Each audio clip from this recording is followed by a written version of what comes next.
al 33 y luego de ahí nos vamos al 44, 45, 46, 47, 48, hasta 50. Ahí está, ya estamos, hermanos. Amén. Gloria al Señor. Saludamos a los hermanos que están conectándose con nosotros. Siempre, hermanos, hay gente que se conecta con nosotros. Yo no sé cómo ver quiénes son los que se conectan. Algunos dejan un saludito, otros no, pero los bendecimos, ¿verdad, hermano? Y hasta donde lleguemos hoy, mañana o hasta que el Señor quiera. Vamos entonces a buscar los que tienen el expositor en el estudio número 8. Retratos y funciones de la iglesia. Y no estamos hablando de los retratos que tomamos aquí en las actividades ni nada por el estilo, que no. Estamos hablando de tipos y figuras que describen las funciones de la iglesia. Y para eso hemos estado hablando de las parábolas que el Señor Jesús, ¿verdad?, le habló a los discípulos y nos enseñó. Y nosotros estamos aprendiendo de ella.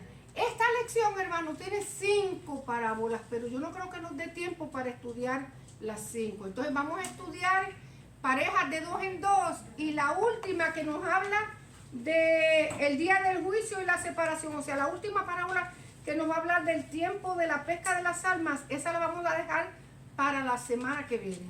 Entonces vamos a hacer una cosa, como nosotros no abundamos en la enseñanza de la semilla del trigo y la cizaña, la última parte de la enseñanza, entonces vamos a estar hablando de lo que es el tiempo del juicio, lo que nos enseña la parábola que ya estudiamos del trigo y la cizaña y hoy y la de hoy, ¿ok? Porque no vamos a tener tiempo, pues no creo que vayamos a poder tener tiempo para hablar de la red y el juicio, pero sí vamos a hablar entonces de las funciones. El Señor siempre usó cosas que la gente pudiera entender, ¿verdad? Y nos relacionó hablando del reino de los cielos o de la iglesia que Él iba a fundar después de cuando fuera sacrificado en la cruz, con cosas. Habló con la agricultura, habló de una casa, habló de una novia, habló de las lámparas, ¿verdad? Habló del aceite, habló de la levadura, habló de las mujeres que estaban unas despiertas y otras media dormidas y otras todavía estaban, ¿verdad que sí? Las vírgenes, que siempre usó barcas, el río, los peces, siempre usó algo conocido para él traer una enseñanza de lo espiritual, ¿no? Entonces, a través de esas cosas que él usó, de esas imágenes que el Señor usó, enseñaba las funciones de la iglesia, que todavía no estaba establecida porque Cristo no había muerto todavía, ¿no? Él estaba estableciendo los principios del reino de los cielos en esta tierra. ¿Cuándo fue que la iglesia se fundó? ¿Cuándo la iglesia se estrenó? Cuando Jesús salieron los primeros cristianos. ¿Eh? Hechos, cuando salieron los primeros cristianos. Allá en Hechos capítulo 2, después del descenso de Pentecostés, la primera predicación del Evangelio con Cristo ya resucitado fue la inauguración de la iglesia como tal. Hechos capítulo 2 con la predicación de Pedro. Y vean, hermano, qué clase de predicación. Una predicación sencilla. ¿Cuántas se convirtieron? 2,000 primero y 3,000 después, 5,000, unos dicen 7,000, otros 5,000, ¿verdad? Pero fue un montón, hermano, ¿verdad? Después del descenso de Pentecostés. Por eso es tan importante que la iglesia se mueva bajo el poder del Espíritu Santo, hermano. Porque esto no es una labor que la vamos a hacer nosotros, esto es una labor que tiene que hacerla Dios. Amén. En el corazón de los hombres. Y solamente las tinieblas van a retroceder, no porque usted y yo gritemos y nos despeluquemos y nos dé un ataque. Las tinieblas van a retroceder cuando usted y yo nos sometemos al Amén, Señor, así porque es. es el Espíritu de Dios el que hace Amén. la obra. Entonces Amén. necesitamos, hermano, hoy más que nunca, ser llenos del Espíritu del Señor y movernos en el poder del Señor, no en el poder de nuestra fuerza, en el poder del Señor. Hoy vamos a hablar de esto. La verdad central dice: Cristo dio su vida por la iglesia. Ella es su especial tesoro, su perla de gran precio. Cristo dio su vida por la iglesia. La enseñanza de la lección. El Señor anticipó eventos circunstancias que se darían en el desarrollo de la evangelización del mundo, que fortalecerían la fe de la iglesia. Iban a haber eventos, hermanos, que se iban a dar a través de todos los tiempos de la evangelización de la iglesia, pero que también Dios los iba a usar para que nosotros fuéramos fortalecidos. Hoy vamos a hablar un poquito de esta palabra, las parábolas de esta palabrita que tal vez usted no la conoce, pero que la vamos a hablar hoy un poquitito. Eclesiología. ¿Quién sabe lo que es eclesiología? Es una palabra que se usa dentro de la teología cristiana. Eclesiología. Nadie ha escuchado nunca esa palabra. Ok. Eclesiología es la disciplina o el estudio teológico cristiano que estudia, valga la redundancia, el desarrollo y el papel que desempeña la iglesia en este mundo como organismo vivo, funcional, poderoso. La iglesia es un organismo vivo, la iglesia no es un organismo muerto. ¿Qué es un organismo muerto? Algo que no tiene vida. Algo que no tiene vida. La iglesia es viva, ¿por qué? Porque Cristo vive en ella. Amén. Y nosotros nos movemos aquí por la vida del Señor Jesucristo. Cuando alguien viene a Cristo, ¿qué es lo que le da? Vida. ¿Por qué? Porque Él es vida. Amén. Entonces la iglesia es un organismo vivo, funcionamos, es el cuerpo de Cristo vivo en esta tierra. Bueno, la eclesiología se divide en dos cosas. Eclesio, que viene de iglesia. Eclesia es el término griego para iglesia, ¿verdad? Que quiere decir, en sí quiere decir asamblea, los que se juntan, ¿verdad? Eclesio de iglesia, logía, estudio. ¿Okay? Eclesiología, el estudio de la iglesia. Hoy vamos a hablar de tres principios básicos de la eclesiología. La eclesiología es una disciplina que se estudia más bien, hermano, en los institutos y los seminarios.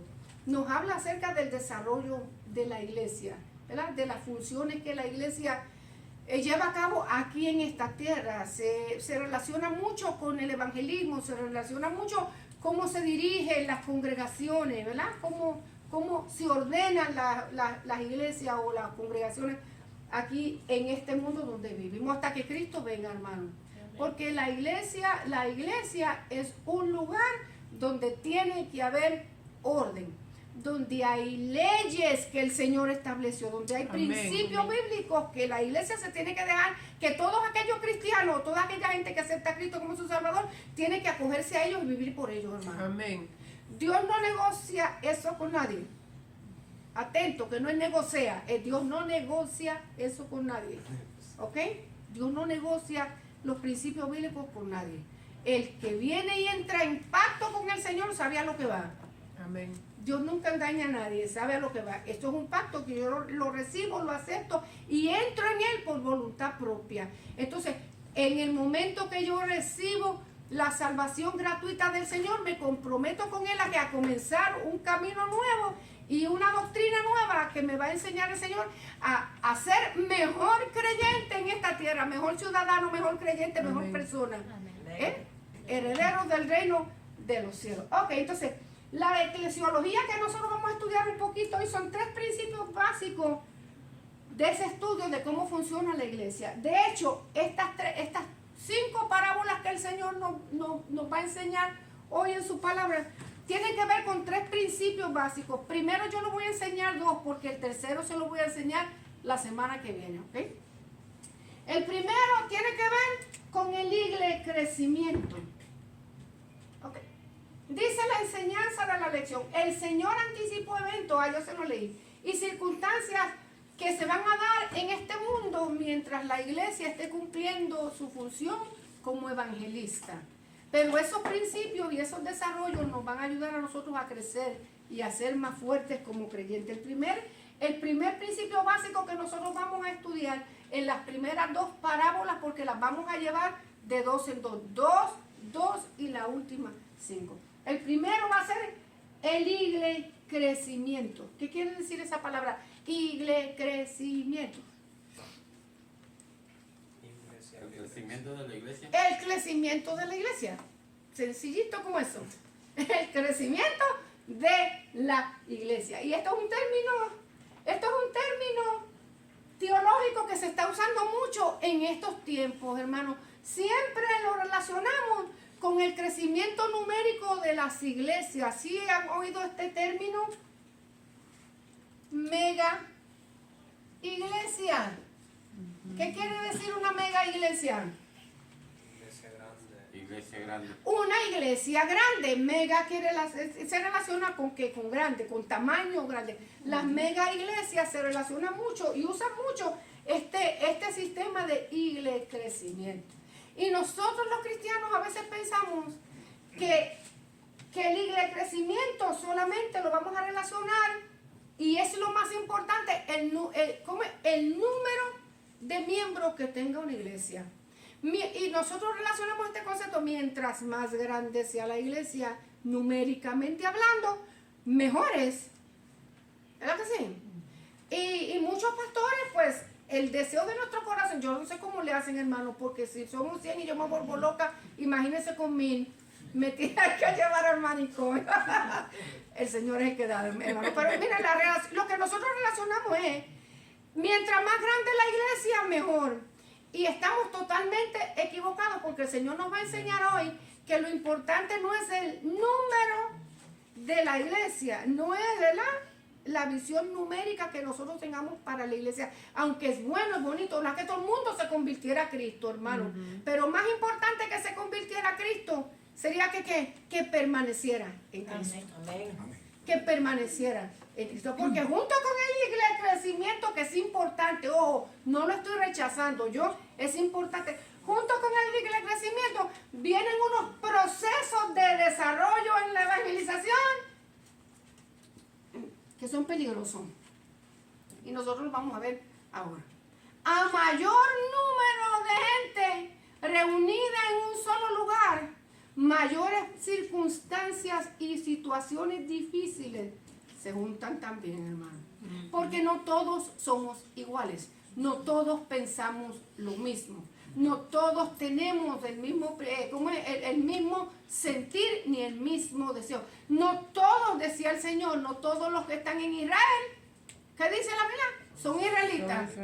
O sea, no todos los que se convierten a Cristo lo hacen con el deseo de crecer, de madurar, de dar fruto, de afirmarse en Cristo y de echar hacia adelante y de ser un ejemplo para que ganador de almas y seguir hacia adelante. No, hermano.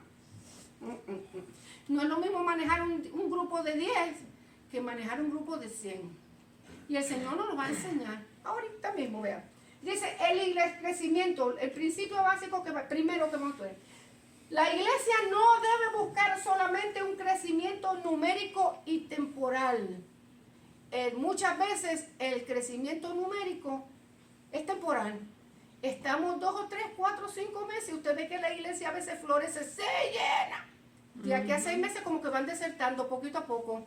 Se van yendo y cuando venimos a ver un grupo de 5, eso pasa mucho en las campañas evangelísticas, ¿verdad? Mucha gente se convierte a Cristo, pero pocos son los que permanecen y dan fruto. No nos podemos enfocar solamente en el crecimiento numérico, porque el crecimiento numérico muchas veces es temporal, sino que nosotros debemos luchar por establecer, y yo puse aquí entre comillas, afirmar, confirmar, fortalecer a los creyentes para que sean firmes y sanos en la fe. Vamos a hablar a eso ahorita. Vamos a Mateo capítulo 13, 31.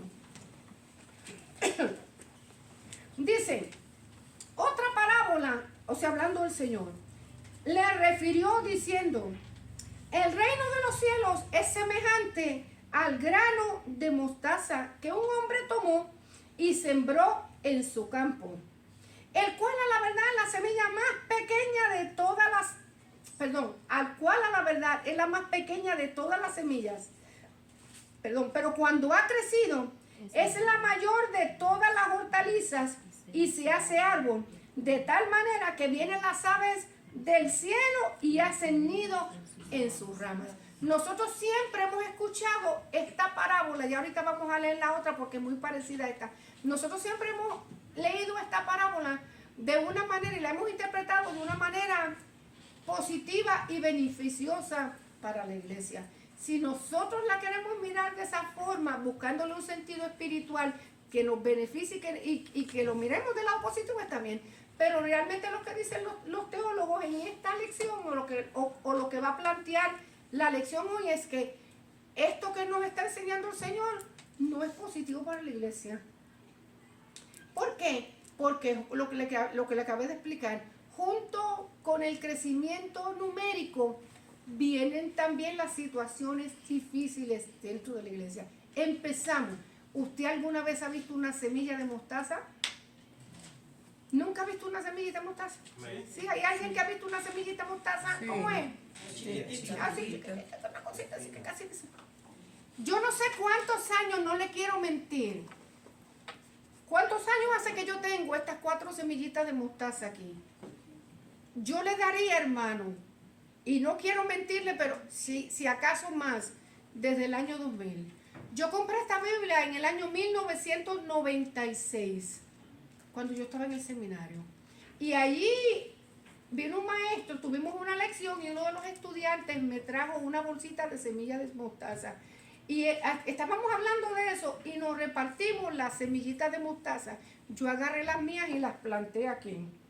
Si usted, bueno, tal vez no se puede fijar, pero mire, se me ha roto la Biblia porque las páginas aquí por la presión, pero le he puesto tape ahí, así que no sabría decirle cuántos años tiene. Yo espero que los demás estudiantes hayan hecho lo mismo que yo, si es que todavía tienen su Biblia, ¿verdad? Porque a veces la gente la pone y se olvida y tal. Yo no sé cuántos de ustedes tienen una Biblia hace 25 años y cargan con ella.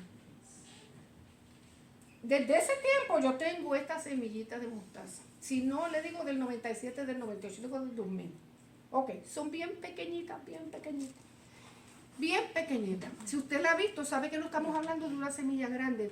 Pero la mostaza no es un árbol. La mostaza es una planta que crece, pero hay momentos que se vuelve grande.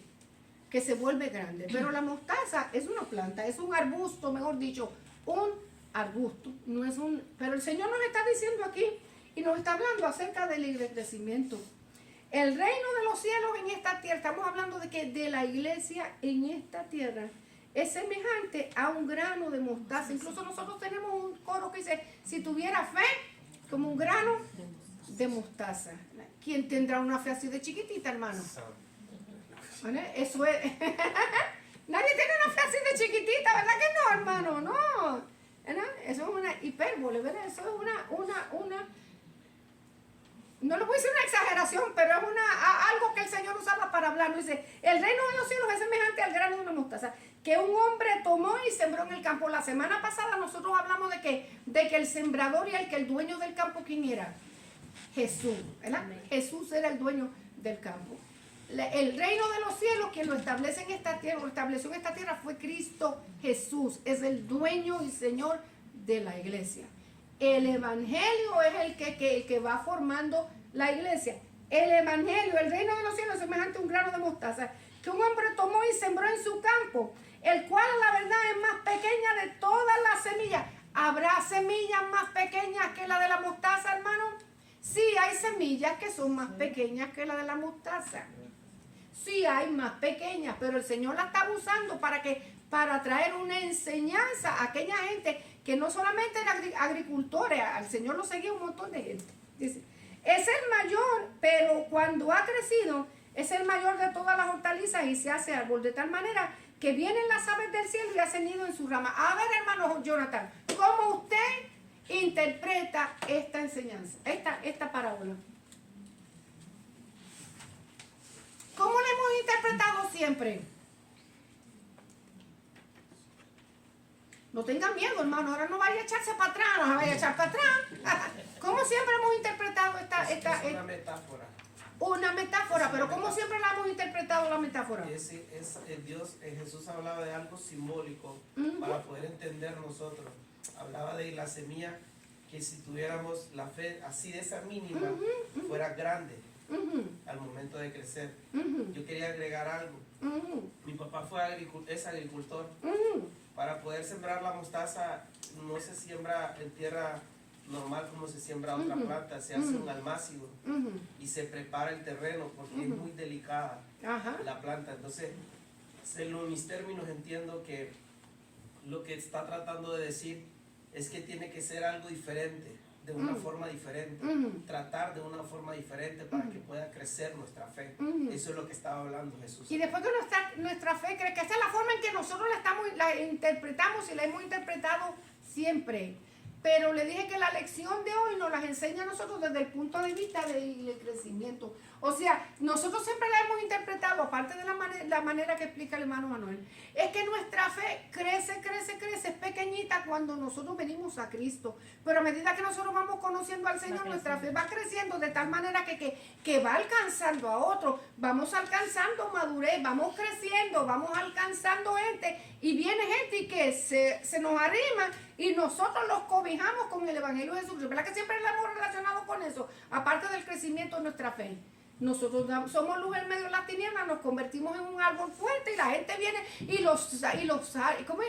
los pájaros del cielo vienen, las aves y se meten en el árbol y la cuidan y la guardan. Pero en esta lección hoy nos vamos a hablar de eso. Los pájaros del cielo en esta lección y a través de la Biblia, como nosotros hemos visto, no son nada bueno.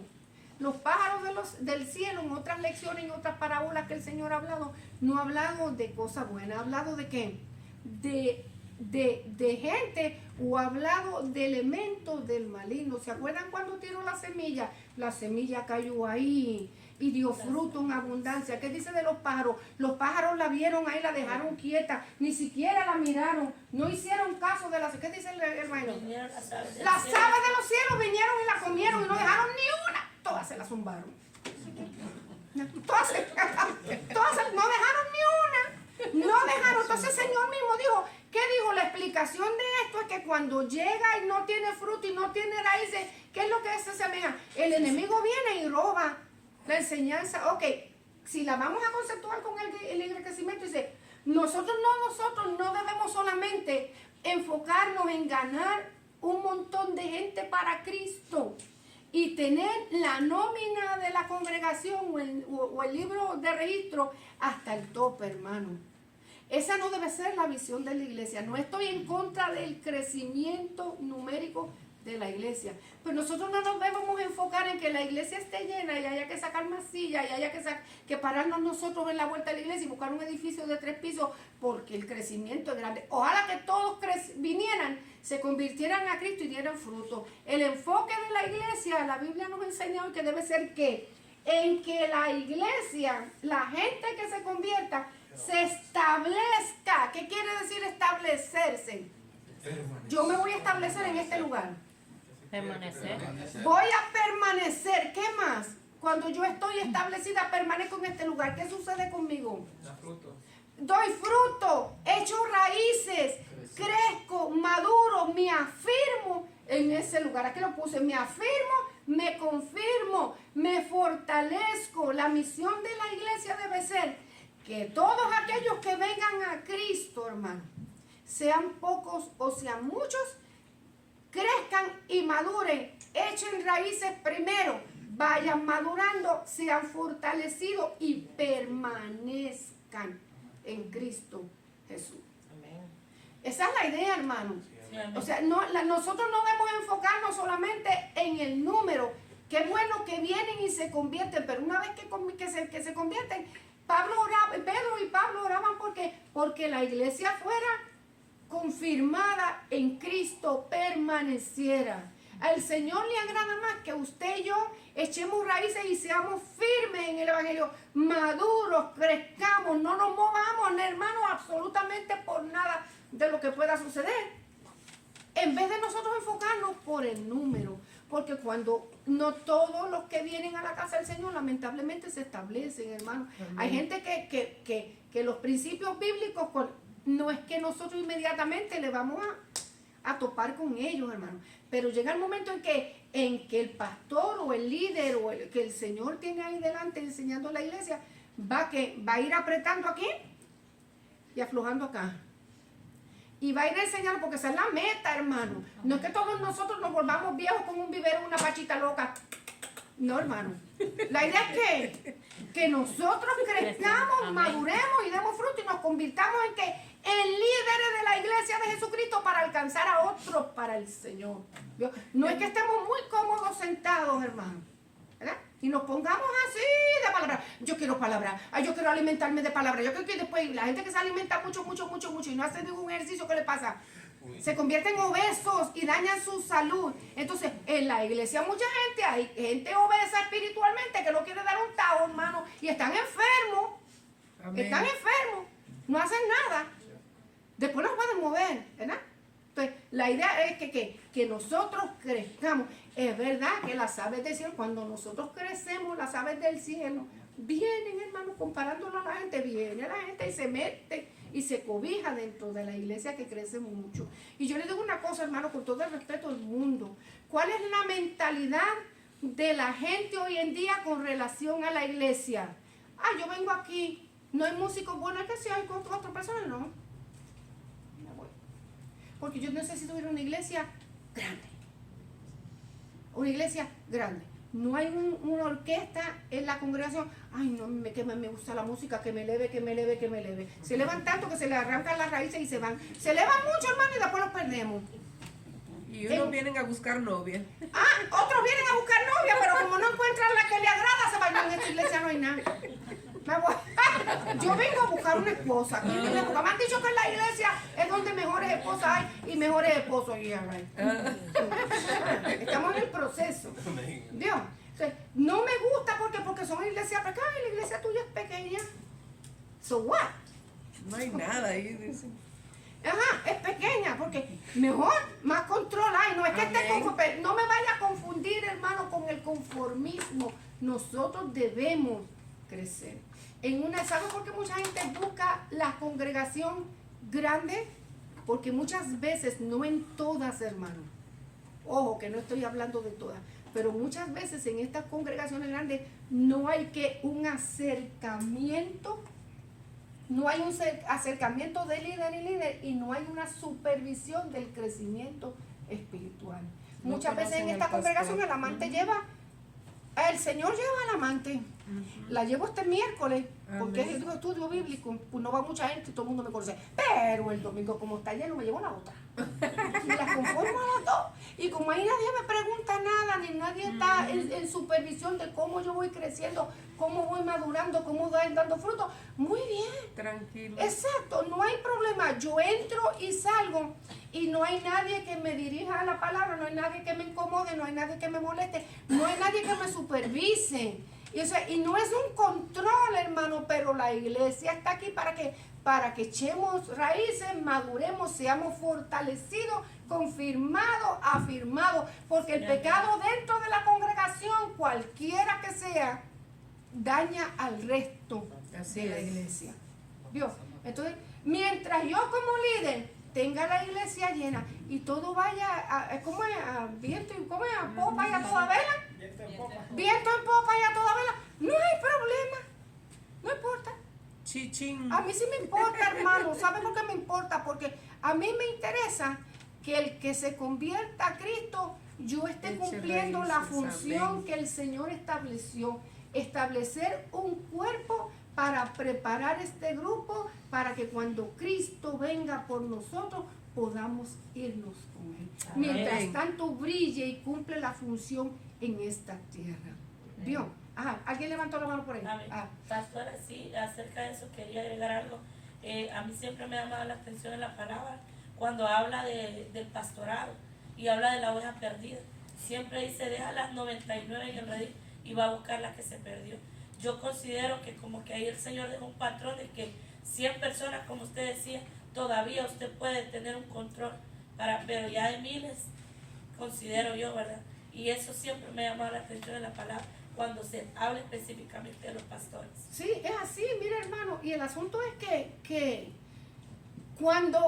en este caso, cuando hay una iglesia establecida, mire, yo siempre digo esto, Dios es el que dentro de la congregación establece, afirma y pone, porque este es el cuerpo de Cristo y el Señor Jesucristo es su dueño. Amén. Y Él es el que señala, y es el que pone, y Él es el que establece, y es el que dice y el que prepara. Solamente Dios, yo no sé si yo me puedo explicar desde este lado de acá, pero Dios es el que da la visión para ver. A mí tal vez no me gusta que Él, vamos allá. no le veo ninguna cualidad como humanamente yo hablando, ¿verdad? Y el Señor me dice, sepáralo y prepáralo para esto. Pero Señor, pero si Él no habla. Señor, pero es que yo no le veo ninguna carga. Acá. Te dije que es allá, acá. Y yo podré llegar como miembro, como líder, hasta pensar de que no voy a tener éxito con Él. Pues imagínense, si el Señor hubiera, humanamente hablando, vamos a hablar de los 12. Yo creo que esta lección no la vamos a terminar. Estamos hablando del crecimiento, hermano, porque nosotros tenemos que crecer, madurar y establecernos. Esa es la idea de la iglesia de Jesucristo. Cuando el Señor llamó a los 12, lo llamó porque su Padre se los dio. Amén. Y estuvo tiempo orando. A veces nosotros decimos, fue al monte a orar y estuvo orando toda la noche y al otro día vino y lo cogió.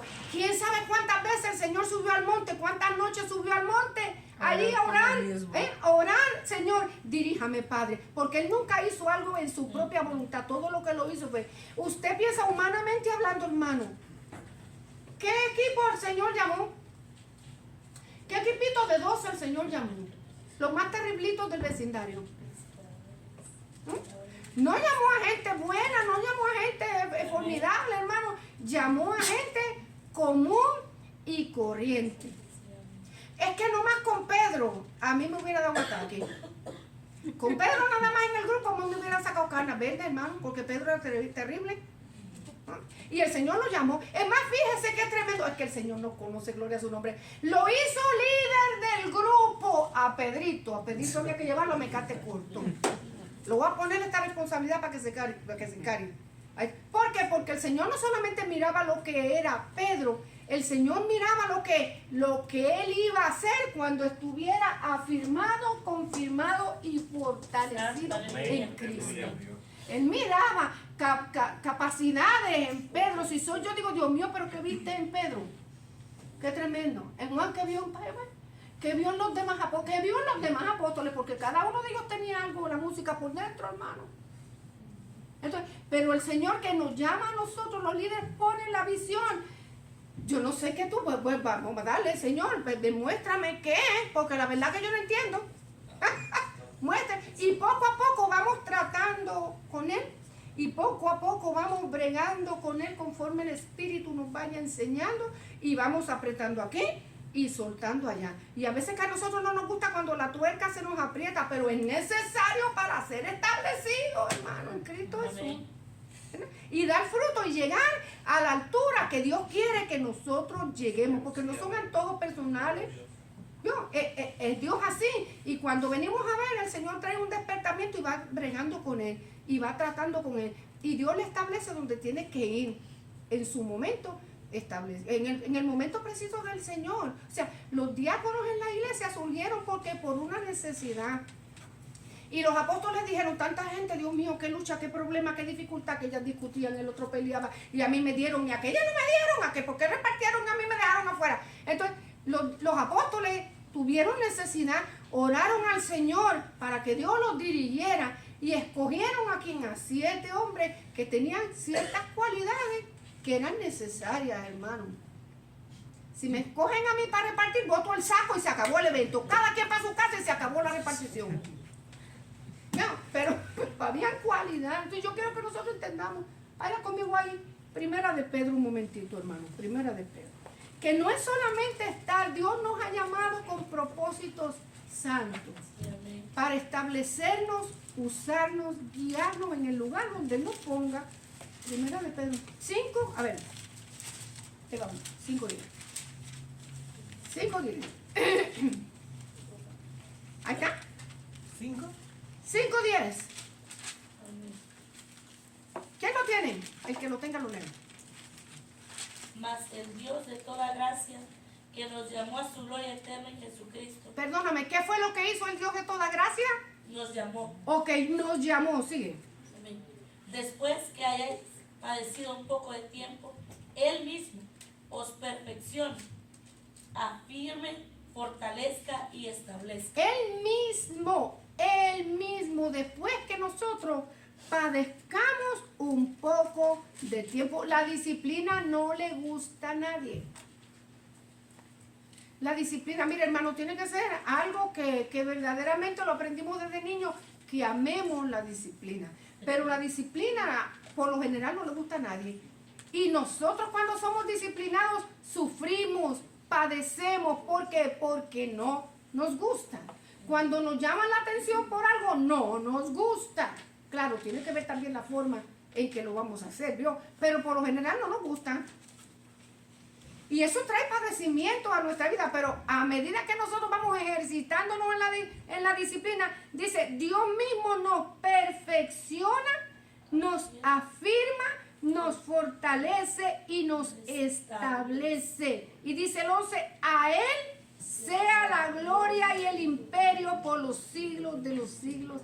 Amén. En el crecimiento, nosotros no nos debemos enfocar tanto en eso como líderes o como miembros de la iglesia. Lo que nosotros debemos orar y pedirle al Señor que aquellos que se convierten a Cristo sean fortalecidos, sean afirmados, que crezcan, que maduren, que tomen, que se posesionen en el lugar, ¿verdad? Donde Dios los pone. Dios mismo va guiando a uno y le va dejando saber a uno para qué Dios lo llamó. Si para servir, si para trabajar, si para el campo evangelista, y si para qué. O sea, el evangelista no se encierra en 4 paredes, hermano. El evangelista sale ¿a dónde? A evangelizar a la calle. El trabajo del evangelista es que allá. El de servir, aquí. ¿Vio? El de pastorear, ¿qué? Afirmar en el nombre de Jesús, establecer y qué más, y fortalecer en Cristo a la iglesia para que dé fruto, hermano. Y sobre todo en estos tiempos que están tan peligrosos, tan difíciles, hermano. Porque las aves del cielo van a venir y van a anidar en un lugar grande y frondoso. ¿Vio? Y cuando las aves del cielo vienen, cuando viene la gente con cada pensamiento distinto, sin una disposición, hermano, a dar fruto y a crecer en Cristo, lo que viene es a dañar y a destruir. Créalo que sí. ¿Verdad? Porque decía el Señor, le dijo a sus discípulos, el que conmigo no es desparrama, ¿no verdad? El que conmigo no está, va a desparramar. Hay gente que estará con el Señor y hay otros que vengan a desparramar, a traer cizaña. La semana pasada estábamos hablando de eso. Cizañas, pleitos, contiendas, divisiones. En la iglesia de Jesucristo no es necesario eso, hermano. No es necesario. La iglesia de Jesucristo está para ¿qué? Para crecer, fortalecerse. Ojalá que la cizaña en un momento determinado, hermano, se convierta en trigo bueno. En trigo bueno, pero mientras tanto, ahí vamos a tener que luchar con eso. Ok, la parábola de la semilla de mostaza. Vamos a leer la otra. Dice, perdón, la otra parábola. Esa es la semilla de mostaza. La otra dice, otra parábola le dijo, perdón, el reino de los cielos es semejante a la levadura que tomó una mujer y escondió en 3 medidas de harina hasta que todo fue leudado. Nosotros siempre, bueno, esta ha tenido 2 connotaciones, porque en la Biblia Jesús mismo establece que la levadura es ¿qué? El Señor lo dijo. ¿La qué? ¿Qué dijo que era la levadura? Siempre la levadura en la Biblia ha tenido una connotación negativa. Pecado, maldad, contaminación. El Señor dijo que ¿qué? No se contamine con la levadura de los fariseos. ¿Qué era la qué? La hipocresía. La hipocresía. Vaya conmigo, es que le veo como unas caritas así como de medio incrédulo. Vamos. Sí, cuando le veo los ojitos así que pimpinean y le digo, pues Señor, van conmigo ahí, va. Mateo 16. Sí, los veo así como ¿será o no será? Ah, vaya. Ahí está. Verso 16. 5 al 12, vamos a ver, dice. Llegando los discípulos al otro lado, se habían olvidado de traer pan. Y Jesús les dijo, mirad, guardaos de la levadura de los fariseos y los saduceos. Y ellos pensaban dentro de sí diciendo, esto dice, ¿por qué? Porque no trajimos pan. Inmaduro, ellos siempre andaban, yo no sé, hermano, en vez de estar pendientes a lo que Jesús decía, estaban pendientes a otra cosa. Entendiendo Jesús le dijo, ¿por qué pensáis dentro de vosotros, hombres de poca fe, que no tenéis pan? ¿No entendéis aún ni os acordáis de los 5 panes entre 5,000 hombres y cuántas cestas recogiste? Ni de los 7 panes entre 4,000 y cuántas cestas recogiste. ¿Cómo es que no entendéis que no fue por el pan que yo dije que os guardaseis de la levadura de los fariseos y los saduceos? Entonces entendieron que no les había dicho que se guardasen de la levadura del pan, sino de qué? De la doctrina de los fariseos y los saduceos. Era la hipocresía que ellos, ahí en otro lugar lo dice, la hipocresía de los fariseos. Eso, la hipocresía leuda. ¿Para qué sirve la levadura? A ver. Para hacer crecer. Para hacer crecer, la levadura, ¿verdad? Es un microorganismo que fermenta. Fermenta, ya sea de manera seca, pero bueno, para fermentar tiene que humedecerse, ¿verdad? Pero hay levadura seca y hay levadura húmeda. Fermenta, hace crecer. No solamente para hacer crecer, ¿qué es lo que hace? Cuando algo se fermenta, ¿qué pasa? Se contamina, tiene que esparcirse, Entonces el Señor dice que el reino de los cielos en esta tierra, hablando de la iglesia aquí, ¿verdad?, es semejante a la levadura que tomó una mujer. ¿Y qué fue lo que hizo esta mujer? ¿La escondió en qué? En 3 medidas de harina, unas 50 libras, porque 3 medidas de harina se consideraba un efa.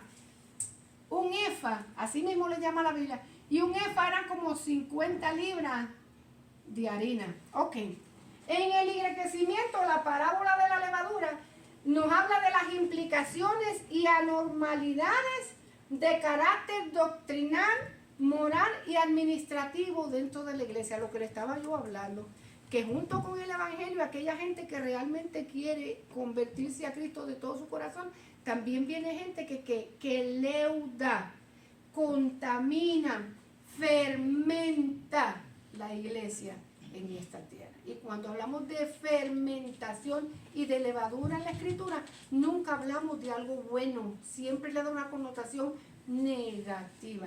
El crecimiento es bueno, pero sí es bueno si se cumple con su finalidad: crecer, afirmar, confirmar y fortalecer la iglesia. Aquí ha pasado con la iglesia. Mire, la iglesia empezó pequeña.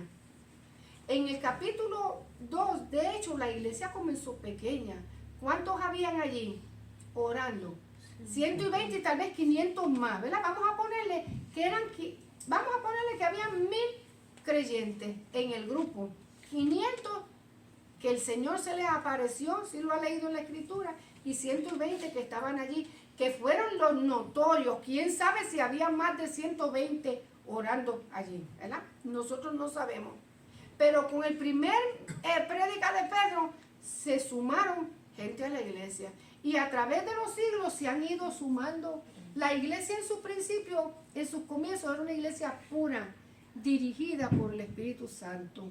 O sea, la iglesia era una iglesia pura, santa, temerosa del Señor.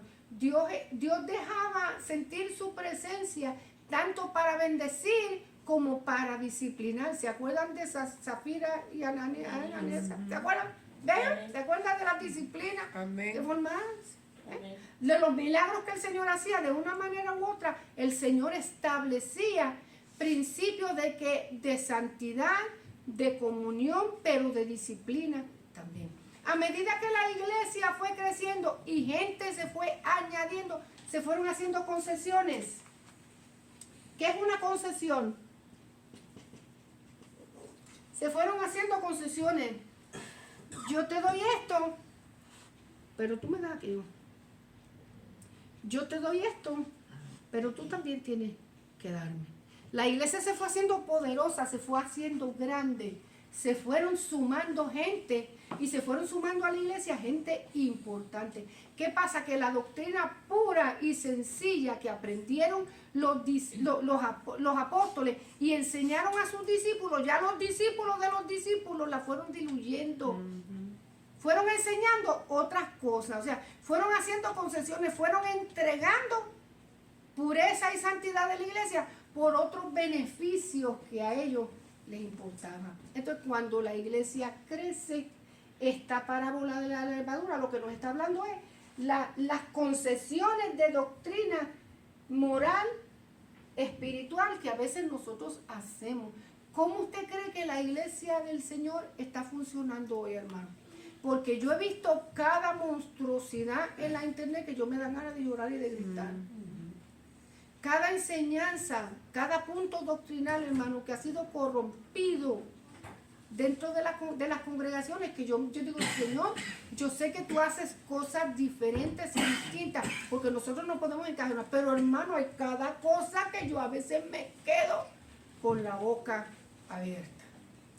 Amén. Las concesiones que se hacen dentro de la iglesia para estar bien con todos los demás, especialmente con el gobierno. ¿Vio? ¿Cuántas concesiones la iglesia? Mire, últimamente, no sé si usted y yo, la iglesia popular ha hecho concesiones, ¿no? Y yo siempre pongo, no mi mirada, pero la pongo como una señal. El día que ella afloje en esto y haga concesiones, quiere decir que nosotros estamos en una cuerda floja. Últimamente no ha oído la noticia. ¿Cuál fue la última concesión que la iglesia popular hizo? Bautizar a los de homosexuales. Ajá, con los homosexuales, hermano, por la comunidad homosexual. Pueden ser bautizados, pueden participar de la comunión, pueden ser padrinos, pueden ser madrinas, pueden... ¿Cuál es? Yo la uso como un termómetro. Si la iglesia popular hace esas concesiones, quiere decir que ya nos vamos enfilando para obligar a la iglesia cristiana a que haga concesiones también. Y el no hacer concesiones nos equivale a nosotros a meternos en lío y en problemas. ¿Me explico, hermano? Eso fue lo que pasó en la iglesia cuando Constantino, el emperador Constantino, le estoy enseñando un poquito de Constantino.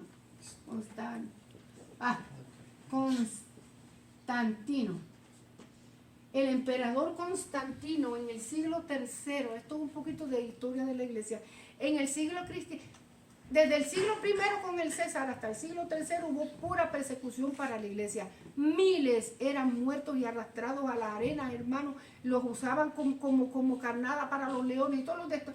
La iglesia hicieron una carnicería con ella. Cuando el emperador Constantino en el siglo III subió como rey, ¿verdad?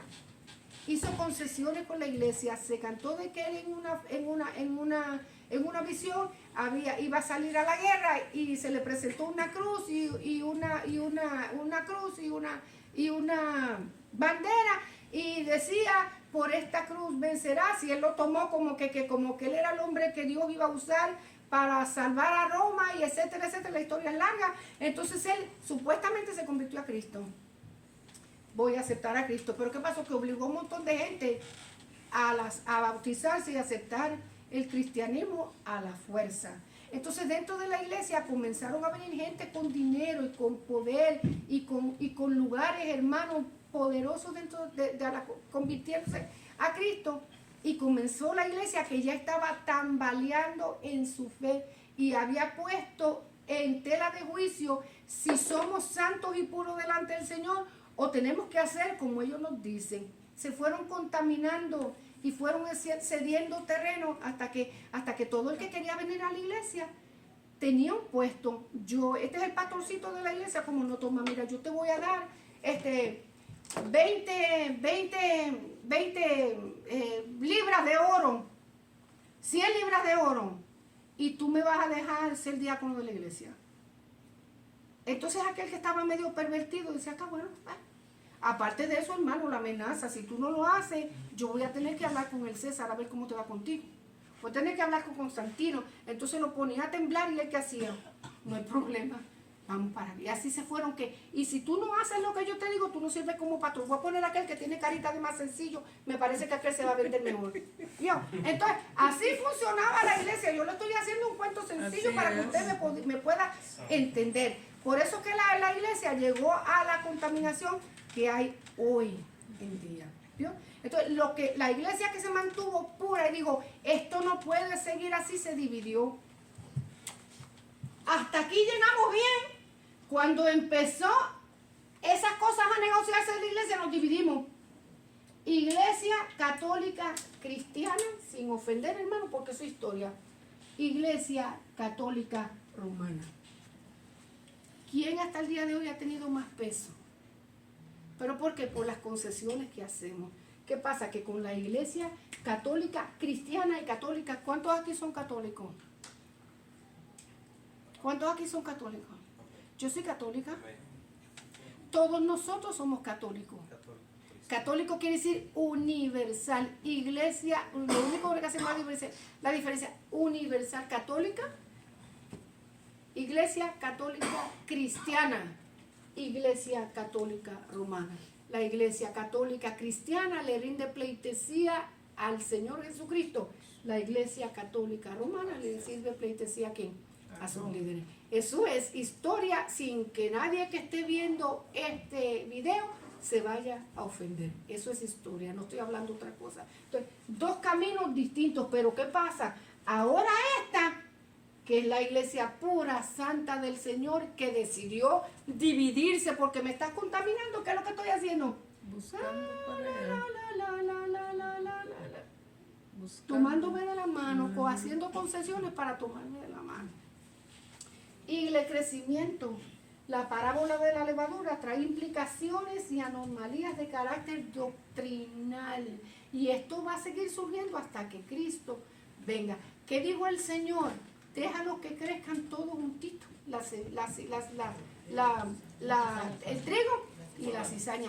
Déjalos que crezcan todos juntitos. No vayas a ser tú que al arrancar la cizaña vayas a arrancar también el triguito, hermano. Estamos hasta aquí claros, hermano. Ok, ¿qué dijo el Señor? Vamos a la otra. No es que el crecimiento en la iglesia sea malo, hermano.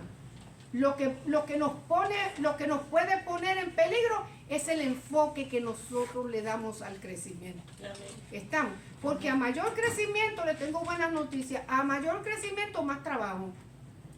Necesidad de más líderes.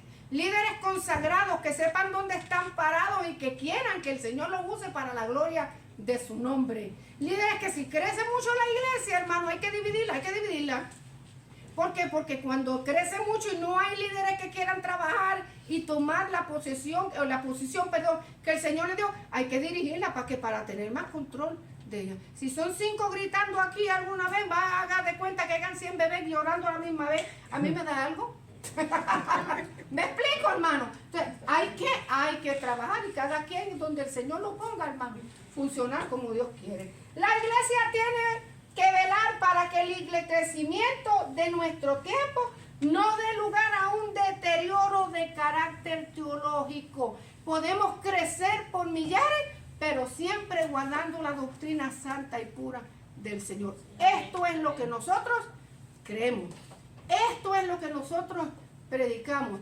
Esto es lo que nosotros guardamos. Y todo aquel que venga tiene que creer aquí.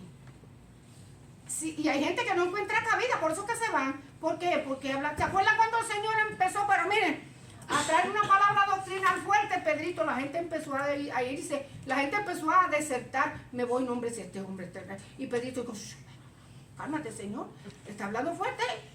La gente se está yendo. Señor, mira, Pedro muy preocupado porque por la audiencia que el Señor, te vas a quedar solo predicando aquí, Señor, si sigue hablando así de fuerte, que el Señor le dijo, amárralos, Pedro, para que no se vayan. Ciérrame la puerta para que no se vayan. El Señor solamente lo miró y le dijo, Pedro, ¿te quieres ir con ellos también tú? O sea, en otras palabras, lo que yo predico no lo voy a cambiar.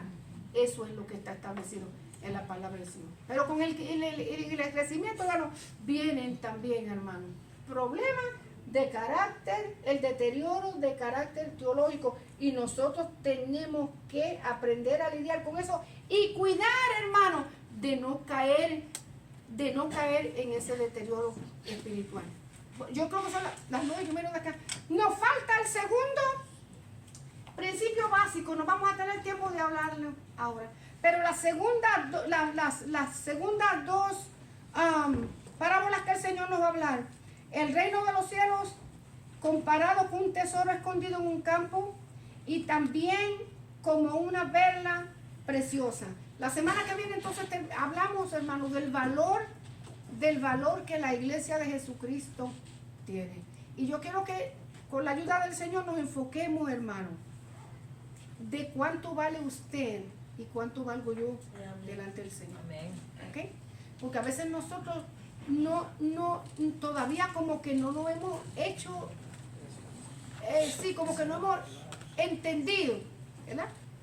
Entendido quiénes somos, cuál es nuestra identidad en Cristo Jesús.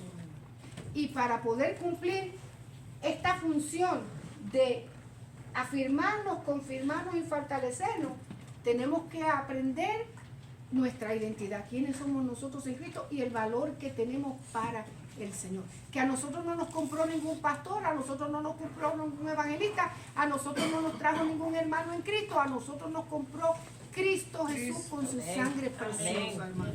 Cristo Jesús nos compró con su sangre preciosa. Y tenemos que vivir de acuerdo a quienes somos en Cristo Jesús. Amén. Así que vamos a dejar esa segunda parte para la semana que viene.